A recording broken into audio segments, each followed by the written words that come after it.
inkonzo yakhe izaqhubeka khona umthetheleyo. Siyaleza wena ke ngoku kuyo yonke into eyenzekayo khokhele wena kuphathe wena kuthethe wena kulawule wena umthetheleyo. Oh ushiye uvumbele imandi kwekhaya Thixo wami. Ushiye uvumbele imnandi umthetheleyo. Ushiye imvano nemvisiswano eyayisole kwikhona kwelikhaya. Ingathi kwakunkabazali malusule zibe ngikhusa mthetheleyo. Sole ke ihlele eso sandla sinobombele sothando malusolozwe. Siyaba Thixo kweza ndawo abahleli ukuze bajongile ezantsi emhlabeni kulawula bona mthetheleli Nkosi yami. Noba lo thando babe nalo emhlabeni kulawula bona amalusilungileyo aluzophela phakathi kwekhaya. Nomelele abantwana bakamama uIndi nabantata uMona amalusilungileyo.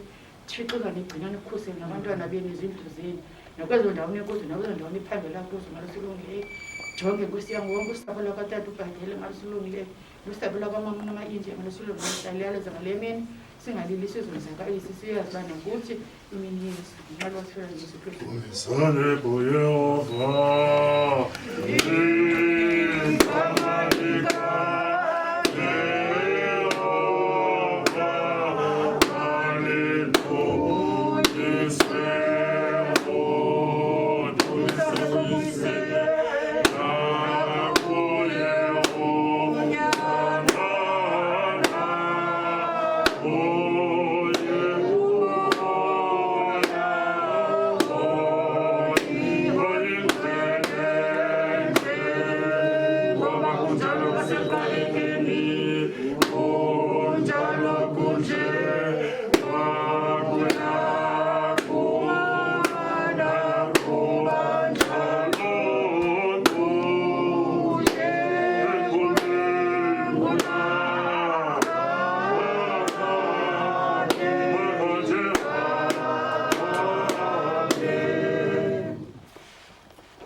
kukho amazwi athi phaya lonke ixhala lenu liphosile phezu kwakhe ukuba yena elikhathalile.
Manibulise kwifemeli yasekhaya, manibulise kwesesibhedlela, manibulise kwephiko, manibulise sisibhundi.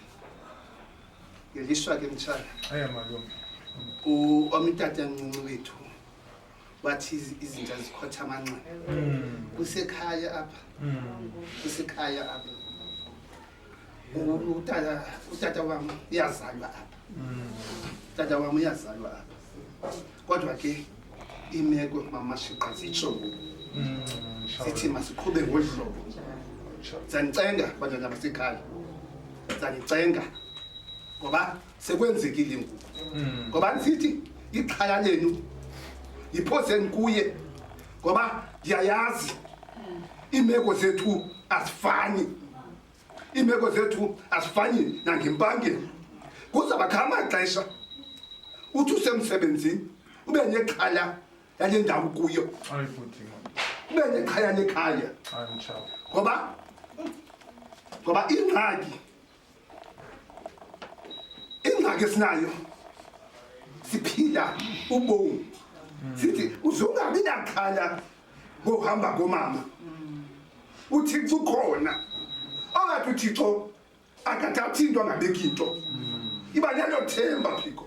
Ngoba uThixo umthathile umama ikhona into azanayo ngoba ngala lonke ixesha uThixo simkhonzayo uhamba nathi zaniphandle ndabona basekhaya kwimeko enikuzo zenihlale noThixo uthi kungalo asa xa kufika amakhusha ezomatheka wamcela uThixo wathi kawungenelele Thixo ngoba nguwe onamandla ngoba mina ndizimela ngawe ndithi sisibrenda uzuthi xa usezimbandezweni zakho ucinga uba abantwana basekhaya baza kuthini ngoku ngoba umama akekho uzomcela uThixo uthi Thixo uzondithwele nangalo mzuzu ngoba uThixo unithwele ukuhamba kukabhuti Ateri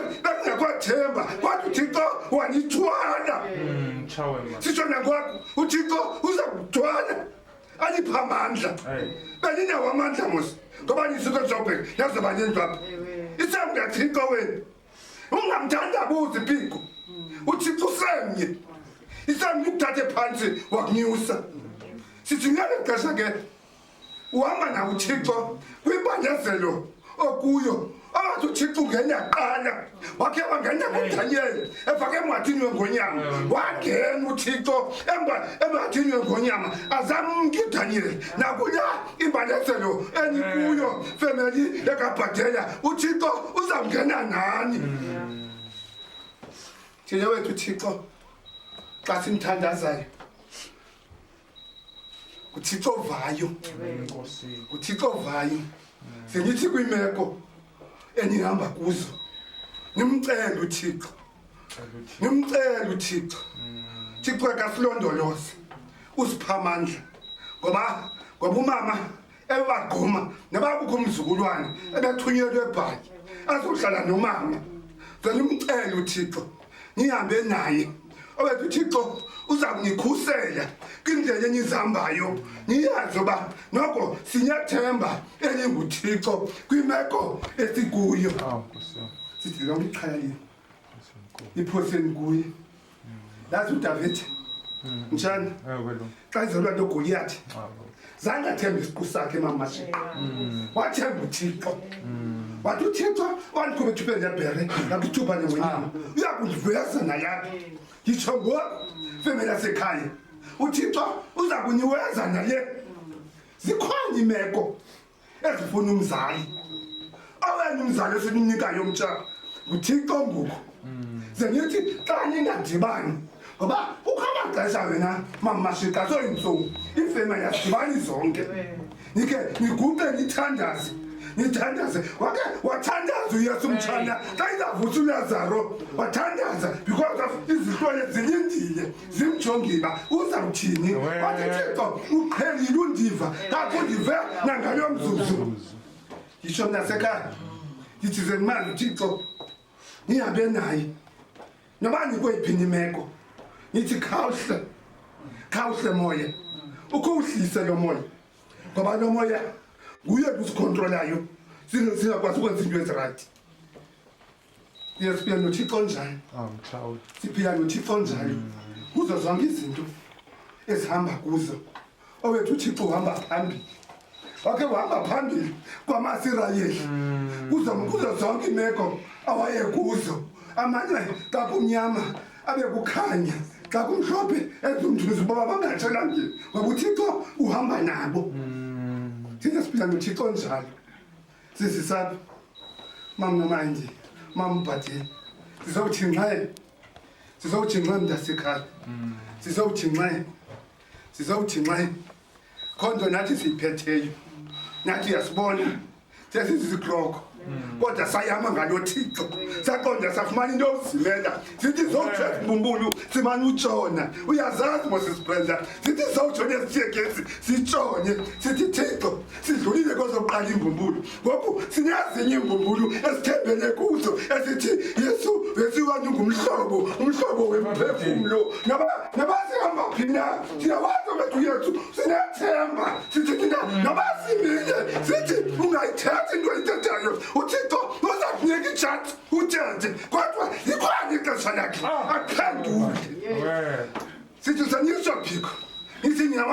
uthixo ngoba izinto zenzekile masipiko kumkuni unyawo wakho ungakhange uyindele esibrenda wamkuni unyawo wakho waqonda kubi xa kumntu abantwana ndizawuthini la kodwa uthixo wapha amandla waphinde wabango uzawujika uzawuphinde ube nguye nangoku brenda losimaziyo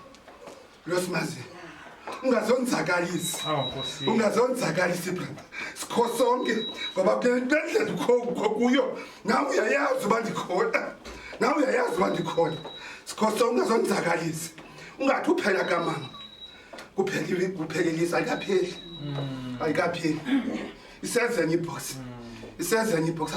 asifuni ukuthi yokugqibela le isezenye sisibhombi isezenye sima cha inye sicela ikuni kuqani nimcela uthixo kwiimeko zonke ezikhoyo ngoba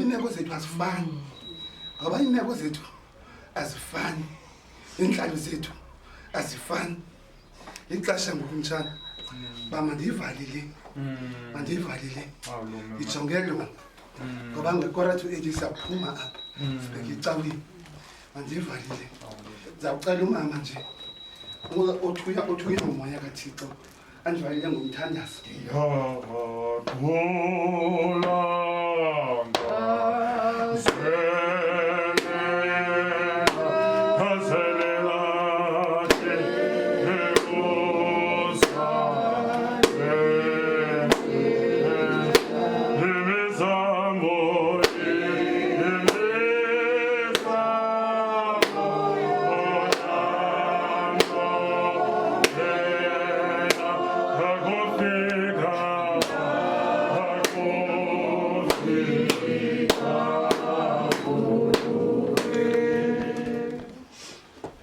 Masithandaze Thixo olungileyo mdali wezulu nomhlaba mphiwa zo zonke into ezinobungcwalisa sasa nje siyabonga siyabulela Thixo wethu ubunguthixo wotata bethu anguthixo wethu nangalomzuzu osithixo olungileyo ngesicaka sakho esisinika indaba ezilungileyo Thixo wethu nangona kungemnandanga lasinika icebo Thixo olungileyo baxa sixakene namaxhala omnye umuntu ofuneka siphose kuyixhala sisondeza le family Thixo wethu xa sawuphuma ilahlekelwe ngumzali Thixo wethu ilahlekelwe ngumama nalapha ebazalini yazoba Thixo olungileyo kweli lizwe sihleli ngokungazi zinto zangomso asizazi majority yabantu abalapha Thixo olungileyo bangaphakama bathi asinamama kodwa into esigcinileyo lubaba lukaThixo sicela bathi xa abantwana balapha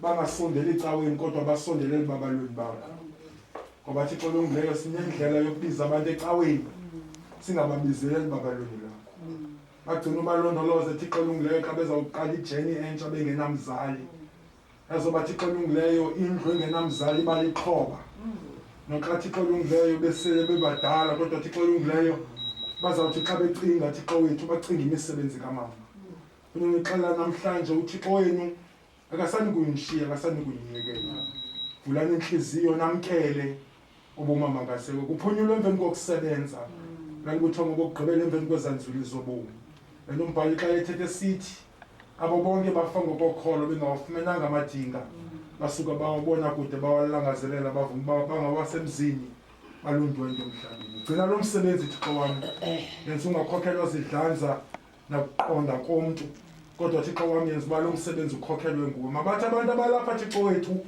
bachanwe lilizwi namhlanje simxanya Thixo olungileyo imiphefumulo Thixo olungileyo engekasondeli kuyisondele kuwe Thixo olungileyo ngoba ukufa it's a wake up call Thixo olungileyo kubantu abaphilayo yekoba Thixo olungileyo siqinisa singafuni ukuza kuwe xa kuphupha abantu Thixo olungileyo kodwa Thixo olungileyo vula inyoba namhlanje Thixo nobumnye Thixo olungileyo siphume amazulu evuya Thixo wethu ngenxa kaYesu Kristu Nkosi yethu amen Oluthando lakho Thixo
umama siza kumbonisa emveni kwecawa yomama. Sizamnika le cawa yomama iqhube. Emveni kwecawa yomama simbonise. Siyacela ke ifamily kaBhatela kodwa ngabasikhaya bazaze baniphoxa. Basimbonisile. Simbonise once. Siyathemba ke naloyo wenza inwele asike sekhona ngoku ke uxesha. Sizamnikela kunike bomama 15 minutes to 20 sizangena sikwazi ukutsala iphume sotshayini. Hayi ke siyaphuma ke sinike.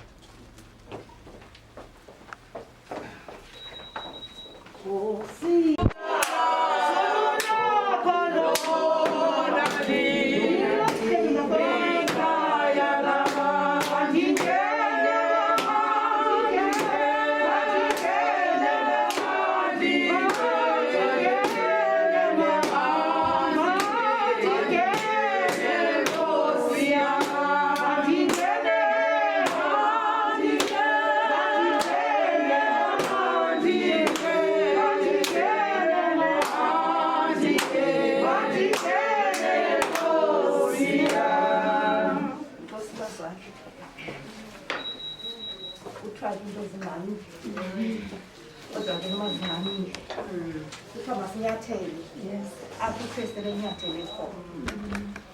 andizubiza neBhayibhile ngoba ndinokholwa ngoba umuntu olapha uyazazi indawo eziseBhayibhileni.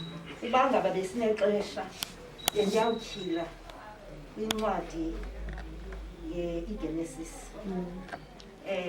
kumazwi maMashega athi ndindululeni ndiye enkosini yam ngoba uYehova uyenze yanempumelelo indlela.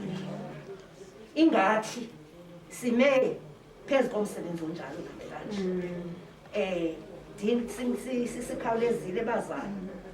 Ihambo yalo mama ngakumbi le yokugqibela.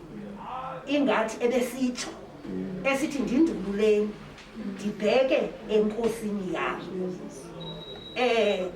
Kutsho ke umuntu osemvuyweni othakazelayo onoxolo nangale ndlela azayihamba ngoba uthi ndiye enkosini yami. Sinalo themba loba abantu abaphethe ukholo ezinhliziyweni zabo ngoba kaloku ukholo asiyonto uphuma nayo umama wakho notatakho. Ungasiwe xa wena uphehlelelwe uhambe ulutsha uthini kodwa ikhona imini ekuyawubuza uba ukholiwe nje wathi wawuvala umoya oyingcwele. Ukholo lunomntu onomoya oyingcwele ngaphakathi phethweni. Kwamama bam manethi ngaloo vesi umama ufuna ulandela emva kwam ame apho kanye ambone lo mama ngale mini ngakumbi ngale yokumkakwakhe ekhawulezile esitsho Brenda esitsho Phiko esitsho bantu bekhaya esithi kuni ndindululeni ndiye enkosini yam ngoba kaloku uyazazi uba kulapho wayevela khona yaye usayipreyisa le nkosi usithi nangeli xesha isandenzela ndindululeni ngoba uyenze yanempumelelo indlela yakho thatha indawo mama mawuzilungise thina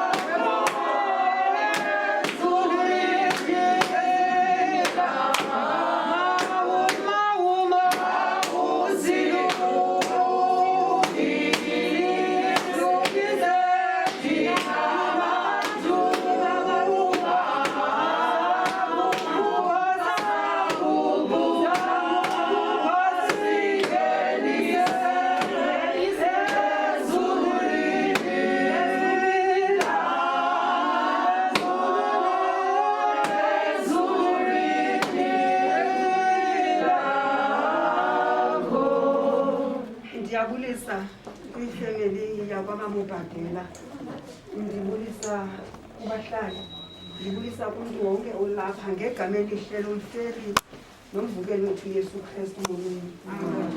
Nam kumati andizobamke ingxamile kakhulu ixesha lininzi, kodwa akuvumi into yobana mandihlale phantsi. Ndingumhlali, ndihlala apha esitratweni. Andikwazi ukuhlala phantsi ngomama ubhadela esithi usisivivi xa simbiza. Ndifikile apha ngo-2003, ukhona umama uzawuthethela ukuhlala, kodwa umama ubhadela ube ngumzali, engumzali kuthi sonke bantu abatsha sifundile kumama ubhadela. Umama ubhadela wasithanda, umama ubhadela zathi zikhona izinto ebomini bethu. Ndikhumbula 2 years ago back ndishiye ngumlingane. Umama ubhadela was amongst omama abaya endlini yam eyondivelela esithi uThixo usemhle. Nangalo mzuzu uBrenda nomnakwenu nefamily nomakazi bonke silapha sizothi uThixo usemhle. Simbonile ukuthi asenabazali nathi, asishiya abazali, kodwa sabambelela kulo Yesu, sabambelela kulo Thixo, kodwa wasinceda kuyo le ndlela. Zizaba khona zona izinto Brenda obuqonda into yobana obangabe umama bekhona le nto ngengahambi ngale ndlela, kodwa kufuneka uyazi into yobana bekufikelela ixesha le nto yobana kungabikho ngumda ubungenakudlulo nengaphephe yogqirha waphina ibingenawuzileka idlule kuyo. Siyaduluka kweli lizwe, siyahamba sonke, kodwa kufuneka into yobana ithi yawuphela imini siyazi into yobana sizawudibana nayo inkosi. Nangalo mzuzu sobulela sizothi usemhle kule ndawo. Brenda nefemeli yonke nibambelele, ningajiki, ungathi kanti ukumkamama kuzawutshintsha izinto. Niyazi into yobana ukhona ongaphezulu, ukhona uMadida, ukhona uSimakade ozaninceda anikhulisele nabantwana benu, kwaye uzawudala into entsha uThixo wethu. Umama makeze ngaphambili.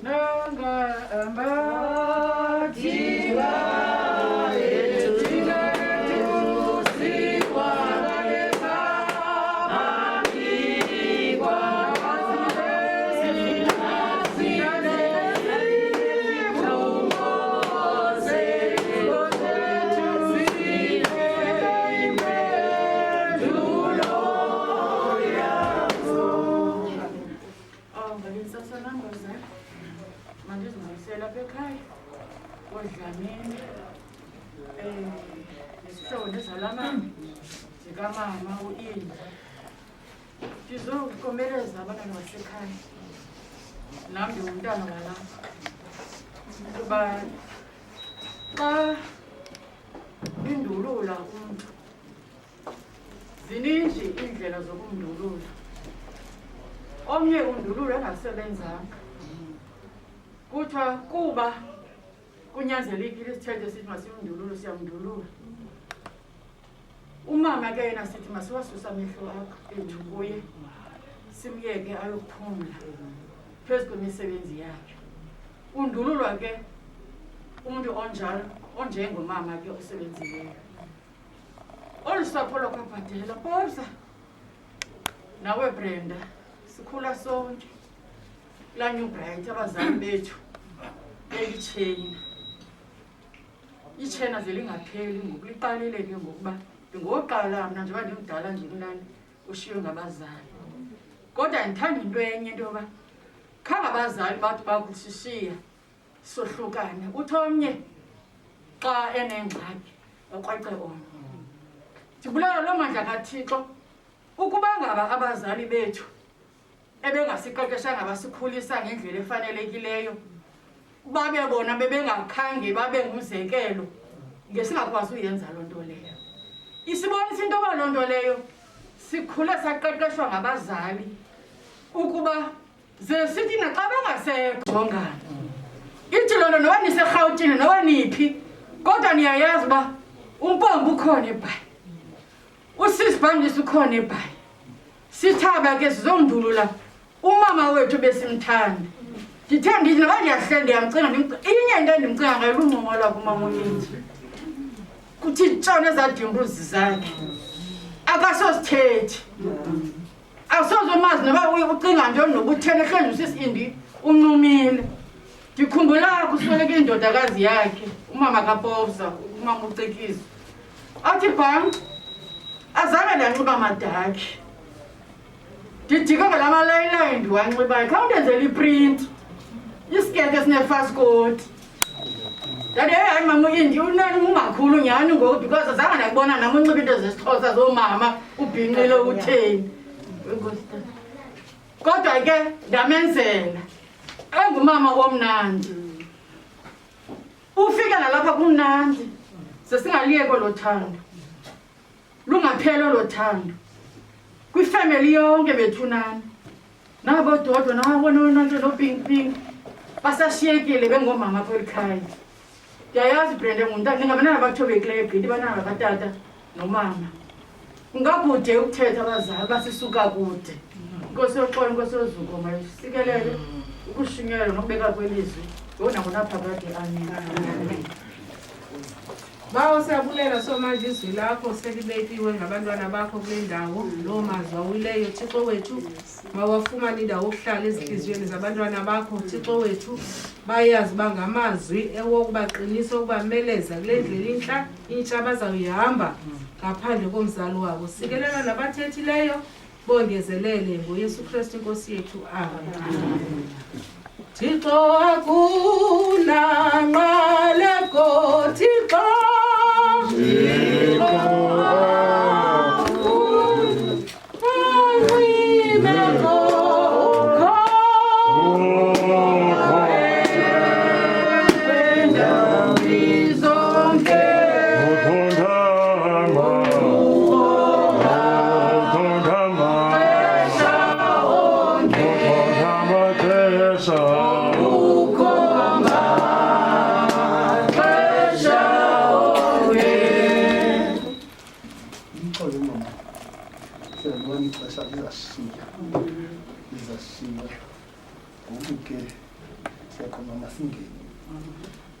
ngoku ke sizabonisa inhliziyo zethu asifani asiyaziva asinamandla umuntu ozakwazi ngisho ke nomuntu ophethe icala uyiphatha ifamily akanamandla xa aqhelanga ukubona subona akuza abantu abanamandla ukubona asithi sikuza kodwa bawunamandla ukubona sina ngxaki abantwana abangabona abazukulwana abangabona umakhulu bamqhelile kodwa ke ebantwaneni ngezinye izinto ziphuma zibe nezinto eziroko kodwa xa befuna bangaza sizabonisa ngoku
njengoba wethu mntana sesiphelweni semhla yakho ekushafeni kwenhliziyo yami ngaphakathi ngalathi selweni elinqabileyo iminyama enjengenxa nabo bonke ubuqhaqhayo kunjengentatyango yabo ingqiyomi ivuthuluke kelona ilizwi likaThixo limi ngonaphakade sangananto ukuze emhlabeni kusekuteni basiphume sikanjalo Yehova onikayo ngiyehova othabathayo igama lenkosi malidunyiswe ndiluvuko ndibubomi tshinkosi lo ukholwayo kumakasayo kufa naphakade bonke abahlubomi bekholo basaye kufa bayaphakade ngokuba ndihambe emfuleni wethunzi lokufa ndisayigoyika kubi ngokuba unam wena intonga yakho umsimelelo wakhe yandithuthuzela bonke abantu bamisele babafe kubekanye ukuzala kunexesha lakho ukukhala kunexesha lakho isizukulwana siyedlula sikhwelele esinye isizukulwana aseyehova uyibala imihla yethu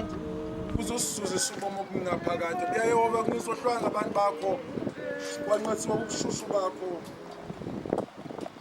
masiqaleke le nkonzo yokukhupha umama inkonzo yakhe yokugqibela endlini yakhe ngokuthi sivume iculo esilazi sonke elaqanjwa nguTiyo Soga swela kowethu ewe limoshakele uxolele izono zalo ungayithoba inqombo yakho luze lufu usapho lwakho ithi xa iphela bawukosa uqala into yoba umama uyaphuma lizale sithi ngalapho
Thixo somandla isebe esitho sejapha lo mnqoba kabhathiza nkosini kuya kunyoma wendlu iminyaka yokugqibela namhlanje ezolapha. Sithi Nkosi wami, kampha amandla, kamamkele kuzo zonke izinto nesiphoso abenazo. Mhlambe umenze msulwa Nkosi yami, ngoba apha emhlabeni zininzi impane zabe zinzima namuhla. Ngicabanga ukamfipha amandla nathi thina abantu abasebenzi ukuba sikwazi uyithatha le iphansi, ngoba ifamily yalapha kunzima uyithatha le phansi. Sithi sipha amandla Nkosi yami, sihambe nayo uyipha amandla ukwazi ugqiba wonke lo msebenzi. Ngokuselixesha elikufuphi uba somthathe simkhuphe endlini yakhe, simsenkonzeni yakhe. Sithi onke la mazwi egama ke uKristu Nkosi yethu. Amen. Nkosi yasifundisa ukuthi masithandaze abawethu semazulwini manxwasa igama lakho, inkani bakho mabufike kanjalo kumanzi emhlabeni njengoba isenzo emazulwini. Sibe namhlanje sonke sethu semihla ngemihla. Sixole izono zethu njengoba sibaxolela usingathi ngasingeseke sizonahlakalweni bonke ngobakho manje wakho nosabakho debona naphakade. Amen. Masifumane iculo elizawukhawulela isifundo sethu amashumi anesithandathu ekwisile ngu-45 ozana enyangweni ndivuma ngezwi lam nyana kaDavide ozayo ngenxa yam. Hosana enyangweni ndivuma ngezwi unyana kaDavide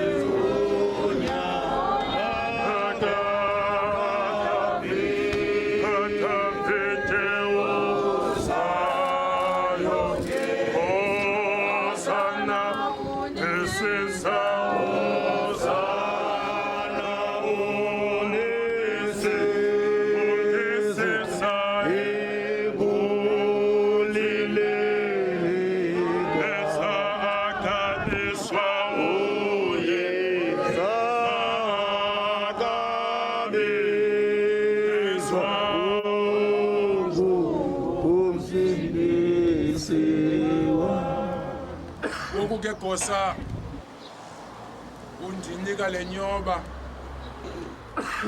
oba ndikhupha umama ngimsetyarikeni ngexesha bekusenziwa imicimbi apha ekhaya bekuqhela umisiduko salapha ozizi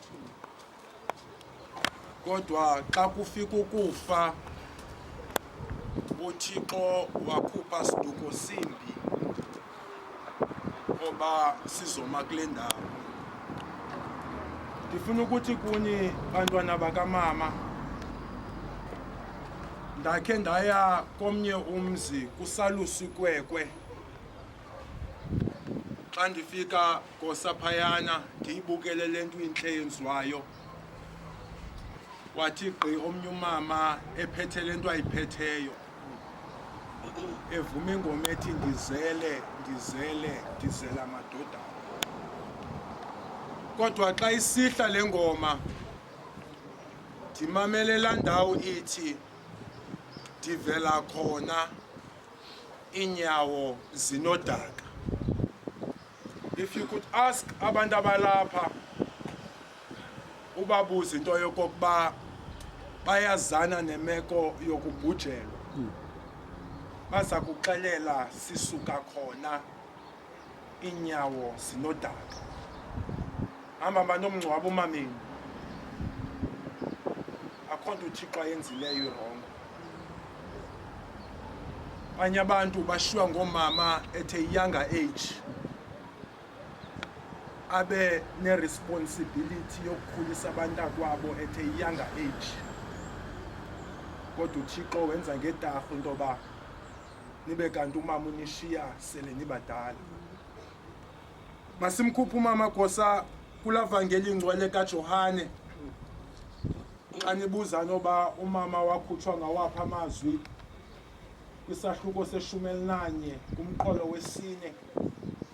Gospel written by St. John, chapter 11, verse 4. Kukho amazwi athi phayana, evile ke uYesu wathi esi sifo asiyelelanga kufeni, singenxa yozuko likaThixo ukuze unyana wakhe azukiswe. Ndikhawulezile ke gosa iparabheli yokugqibela le kule vangeli yesine. Kusweleka umuntu ebe close kuYesu. uYesu ngezolo umke Bethane kungemnandanga ngenxa yemeko sabantu belizwe. You know, there are people emhlabeni xa into bengayithandi bafuna ukusebenzisa izigalo ukulungisa into. uYesu ududulwe engathandanga nabafundi bakhe. Sithe ezinye theologians xa ziyidefine lento ekubeni oba ebeleqwa nabafundi bakhe, uLazaro as a close disciple uye wabanjwa waquluthwa ngamatye, yabangela lonto isininzi sigqithe sisinde sona. Kodwa ndivumeleni xa sikhupha umama denze lento kuthiwa yi-sub theme okanye unomgogwana, ndithi a great delay is a good victory. uYesu apha akareplyanga immediately, uthe akuva into yokokuba lo ubumthanda akasekho, uYesu wadileya. Abafundi bakhe baqala upenika because singabantu apha ebomini xa izinto zingasihambeli kakuhle sibe ngabantu abatshutshisekayo. Ithi le ndawo babuza abafundi bakaYesu oba njengoba usithi Yesu masibuyele eBhethane, ulibele into yoba izolo simke njani eBhethane. Ngelinye ixesha it's not important ukulanda into eyenzeka izolo ude udwele kwipast eyenzeka izolo, ulibala oba uThixo unefuture ngaphezu nepast eyenzeka izolo. Wathi uYesu kubo mangapha amaxemini, wathi xa ebafundisa amaxemini mabini, ubuhambe bumnyameni uzawuqhubeka but ubuhambe ekhanyeni awusoze uqhubeke. Wabanika i-assurance ethi masibuyele neBhethane because owathi uYesu ungena kwindawo esingena kungena kuzo. Babuyele eBhethane ababantu, bafike eBhethane kukho master nencushe esifuna uprove ipoint because kukho abantu bahleli nje emhlabeni bafuna uprove ipoint. Wathi masiyene engcwabeni. Xa befika engcwabeni uYesu wayiboniswa le ndawo. Ithi iBhayibhile uLazaro beselencanyiwe eselenuka. Imagine umzimba ongenokwenza nto, abantu abancamileyo, but kuYesu la mzimba ubusenexabiso. Noxa ungancanywa namhlanje ngemeko kuyo, but uYesu usenexabiso. Wathi uYesu kubo imana apha engcwabeni, wakhomanda uYesu wathi bawo uqhela undiva because iministry kaYesu ibingaqali ngaye, uYesu ebengaphakamisi yena. Yeka lento xa ukwazi ukwenza izinto ezilungileyo ufuneka ugqama igama lakho. Waqala waconsulta kuThixo wathi bawo ngenxa yaba bantu bazawuthetha apha khawundive. Wathetha uYesu nengcwaba waphuma uLazaro. Wathi uYesu kuye mkhululeni izithandelo nimyeke ahambe. Ngizokuthi kuni ifamily namhlanje noxa ningasengcwabeni but ukhona uYesu ozanikhupha engcwabeni. Seningangeni nenhliziyo zenengcwabeni but senimyeke umama angene engcwabeni. Eyona nto yenzakalisa abantu gosa kukungcwaba nenhliziyo. Fika abantu bezingcweleka kanti bangcwabe nenhliziyo zabo. Ngifuna unikixela namhlanje sihlwayela umzimba onokonakala kuvuka umzimba ongenokonakala. Sihlwayela umzimba oswela imbeko kuvuka umzimba onembeko. Phunyulwe emveni kokusebenza lalubuthongo emveni kwezanzwili zobomi. Umama usebenzile ebomini, vuyelani nina imisebenzi yakhe. Lisiko lomsebenzi gosa xa egqiba entsimini athabathe igaba abhekise ekhaya. Koske mayisikelele funda kwezwilayo ngokudeka kube kunaphakade amen Thixo ngumdali nomlondolozi walo lonke uluntu osiphathisa obomi budlula kamsinyane nje singakwazi oba imini yakho singasisela ntoni xwayisa nkosi siyakuthandaza iminikelo yezicaka zakho uze Thixo wethu ube nale family xa izawungcwaba wenza oba Thixo olungileyo ingangena engcwabeni nenhliziyo zayo Thixo wethu onamandla siyathandaza ke Thixo olungileyo sinqwenela uba lo msebenzi ungaphathwa zidlanza zentombi zabantu kodwa Thixo wethu uphathwe nguwe lo msebenzi yazoba Thixo olungileyo ke wathi uDavide xa ethetha umani obawo bandishiya kodwa uYehova wandichola banike lo assurance God that nokokuba bashiwe ngabazali babo kuwe abayonkedama Thixo wethu bagcina ubalondoloze gcina isizukulwana ngesizukulwana gcina umzomnyama wonke silibali Thixo wethu ukuthandaza lelizwe lethu Thixo wami ndiyabona Thixo wami ilizwe lethu liphithizelela Thixo wami okokuba Thixo wami abantu babe kwindawo abafuna kuzo Thixo wami banombutho lawulayo Thixo wethu ngenisa Thixo wami la ANC yethu yayikota mkhulu ifumane umanyano imbeko Thixo wami yazoba Thixo wami asoze siwulahle lo mbutho Thixo wethu yazoba Thixo wami sinqwenela okokuba Thixo wami umuntu ongakwazi ukuhlala kulo mbutho ongakwazi ukuphatha asikhwelele Thixo wethu yenzoba Thixo wethu nemisebenzi Thixo wami esetyenzwe ngulomama ekwakhenya isizwe Thixo olungileyo nefamily yakhe ibe kanti ayicimi ngenxa kaYesu Kristu Nkosi yethu amen masiphakame sonke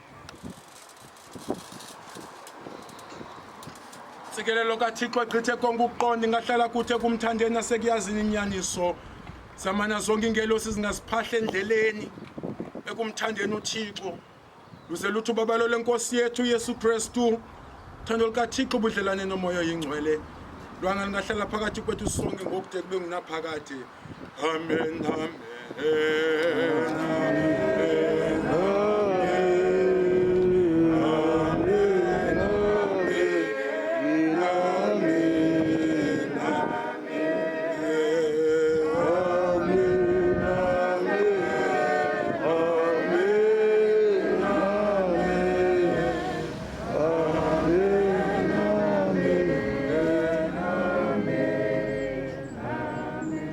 Sike bawugosa xa siphuma ugosa uzawukhupha umzimba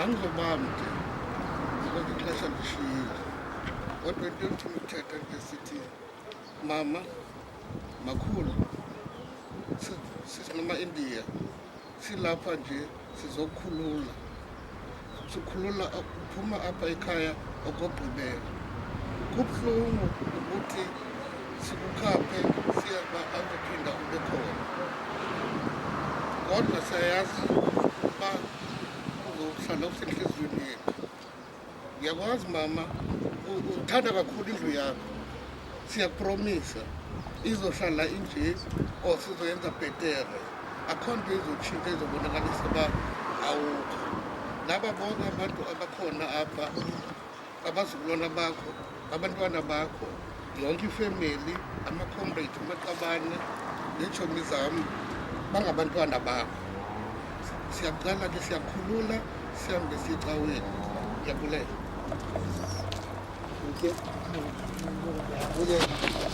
ngoku siyindlela ecaweni ngoku sizacela ifemeli imthathe iyikhokele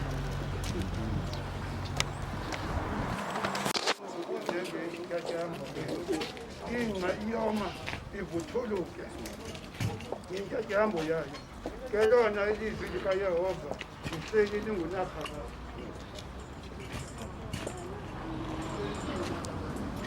umnandi uvuko ukubo itsho inkosi uYesu Kristu lowo ukholwayo kuthi bonke abadla ubomi bekholwa kuthi abasayi kufa naphakade nokuba ndihamba emfuleni yokufa andiyikho ikamisa kuba una intanga yakho nomsimelelo wakho uyandithuthuzela uYehova owanikayo ikwanguYehova uthabathileyo malibongwe igama likaYehova amen